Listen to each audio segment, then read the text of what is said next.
All right, welcome back to Touchdown Friday Night. I just got an update on the Metro Christian game. They actually won 28-26. The final, Metro Christian gets a win over Shakota, and that's a huge game because both teams were undefeated. All right, that does it for the scores. Now it's time for my favorite play of the night.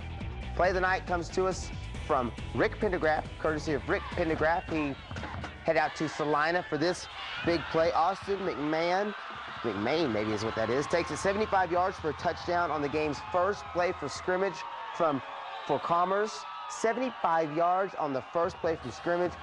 Congratulations to Austin, even though his team lost, and thank you, Rick Pendergraft, for this week's play of the night. You like that dramatic draw that I did there on that. All right, one of the great things about being the Ford Award is that the fans have an input. This week's nominee, a perfect example. I kept getting emails about a kid from a Class A school, so I checked him out. The numbers on this kid convinced me that he was the real deal. It's time for the Week 6 Ford Award nomination to be handed out, and we had to hit the road. I mean, literally hit the road and make a long trip. But it's worth it because we're going to give this to a young man who's very deserving, got over 1,200 yards already on the season. I'm going to see, Coach, is it okay if I interrupt for half a second? Yeah. I'm looking for Kenwood. Darren Pettit. Darren Pettit, come get this. Congratulations, you're this week's Ford Award nominee. All right, this week's Ford Award nominee, Darren Pettit from Salina. They call him Kenwood because that's the school in the community that he came from.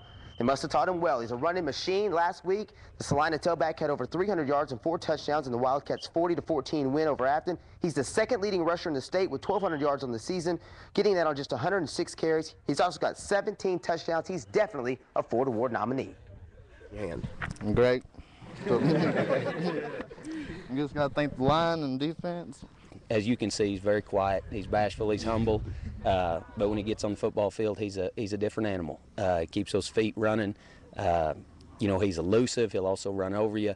And he had a great year last year as far as work ethic. Through the winter, the spring, and the summer, he's never missed a day for us.